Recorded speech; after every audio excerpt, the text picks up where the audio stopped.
Hi అండి, అందరికీ నమస్తే. నేను మీ సునీల్ మద్దాల. శాసన మండలిలో చాలా వేడివేడిగా వేడిగా అయితే చర్చలు జరుగుతున్నాయండి.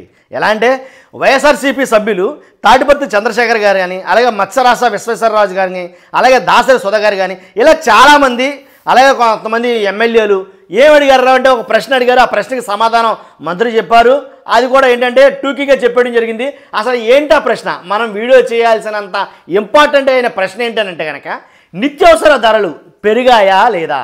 నిత్యావసర ధరలు అండి, పప్పులు, ఉప్పులు, చింతపండు, ఇలాగ మొత్తం నూనె, ఇలాగ ఏదైతే నిత్యావసర ధరలు ఉన్నాయో ఆ నిత్యావసర వస్తువుల ధరలన్నీ కూడా పెరిగాయా తగ్గాయా? ఇది వైఎస్ఆర్సీపీ వాళ్ళు శాసన మండలిలో లేపిన ప్రశ్న. ఈ ప్రశ్నకు బదులుగా మంత్రి గారు అయితే కనుక సమాధానం చెప్పకుండా దాటేశారు అనేది వాళ్ళు చెప్తున్న వెర్షన్. కాబట్టి సమాధానం చెప్పకుండా దానికి సంబంధిత విభాగం ద్వారా రాతపూర్వకంగా సమాధానం ఇచ్చారు. ఏమనంటే పెరిగాయి, జూన్తో పోల్చుకుంటే ధరలు కాస్తంత పెరిగాయి అని సమాధానం ఇచ్చారు. అంటే ఒప్పుకున్నట్టే, కూటమి ప్రభుత్వం ధరలు పెరిగాయని ఒప్పుకున్నట్టే. ఇది ఒక వెర్షన్. అర్థమైందండి. ఈనాడులో ఇంకొక వెర్షన్ ఉంది. ఈనాడులో ఏంటంటే జగన్ హయాంలోనే నిత్యావసర ధరలకు రెక్కలు వచ్చాయి అని ఈనాడు అయినా రాసుకోవటం జరిగింది. ఇక్కడ వాళ్ళ రాసింది నమ్మాలా, వీళ్ళ రాసింది నమ్మాలా అని అంటే కనుక వాళ్ళ రాసింది కాదు, వీళ్ళ రాసింది కాదు, అనుభవిస్తున్న మీరు చెప్పింది నమ్మాలా. అంతే కదా, అనుభవిస్తున్న మనం చెప్పింది నమ్మాలి. ఎవరైనా సరే వాళ్ళేంటి, వాళ్ళకు నోటుకు వచ్చింది వాళ్ళు రాస్తారు, వీళ్ళకి నోటు వచ్చింది వీళ్ళు రాస్తాం, మనం ఉన్నది అన్నట్టు చెప్తాం. క్లియర్ కదా.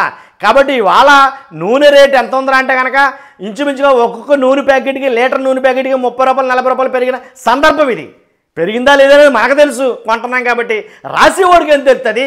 వాడి అభిమానం కొద్దీ వాడు రాసుకుంటాడు కదా కదా. కాబట్టి పెరిగాయి అంటే కనుక సర్లే, వాళ్ళు ఏం చెప్పారనేది మీ ముందు పెడతా.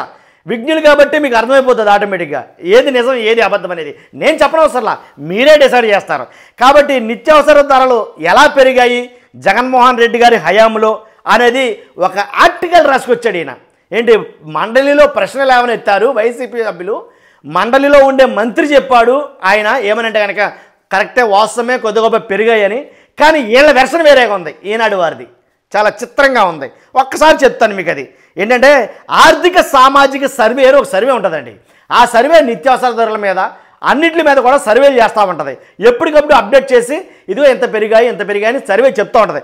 ఆ ఆర్థిక సామాజిక సర్వే ప్రకారంగా 2018-19 అలాగే 2023-24 ఈ సంవత్సరాలలో ధరలు ఒక్కసారి పోల్చుకోమని చెప్పేసి ఈనాడు వారు మనకు చెప్తున్నారు.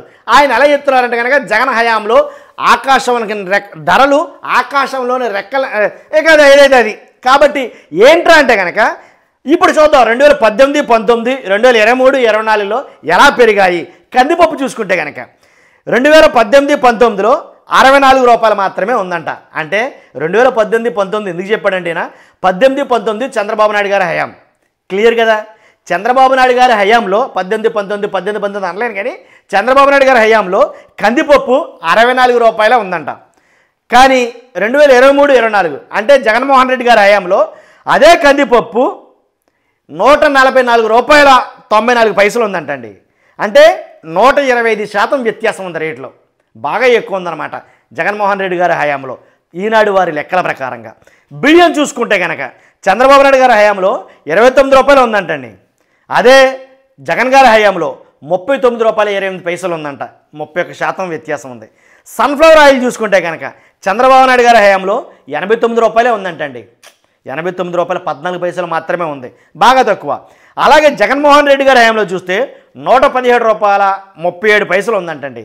అంటే ఇంచుమించుగా 31% హైక్ ఉందన్నమాట. తర్వాత మిరపకాయలు చూసుకుంటే కనుక చంద్రబాబు నాయుడు గారి హయాంలో 105 రూపాయల 84 పైసలు ఉంది. జగన్మోహన్ రెడ్డి గారి హయాంలో అది డబల్ కన్నా దాటేసింది, 252.07. అంటే 138% తేడా పెరిగిందంట జగన్ గారి హయాంలో. ఉల్లిపాయలు చూసుకుంటే 14 రూపాయలు మాత్రమే ఉన్నాయంట చంద్రబాబు నాయుడు గారి హయాంలో. జగన్మోహన్ రెడ్డి గారి హయాంలో 27 రూపాయలు ఉన్నాయంట. ఇప్పుడు నాకు తెలియకూడదు, ఇది వాళ్ళు ఇచ్చిందనమాట. అంటే రాష్ట్ర ప్రభుత్వం శాసనసభలో విడుదల చేసిన ఆర్థిక సామాజిక సర్వే అని ఏం చెప్తున్నారు. ఆర్థిక సామాజిక సర్వే మాట దేవుడు ఎరుగు, డైరెక్ట్ మంత్రి గారే చెప్పారు కదా పెరిగినయ్యి అని వాళ్ళు అంటున్నారు. కాబట్టి వాళ్ళలో ఎవరిని నమ్మాలి అసలు?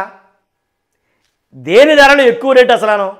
అసలు ఇప్పుడు చూస్తే కనుక ధరలు ఎక్కువ ఉన్నాయా తక్కువ ఉన్నాయా చెప్పండి మీరు.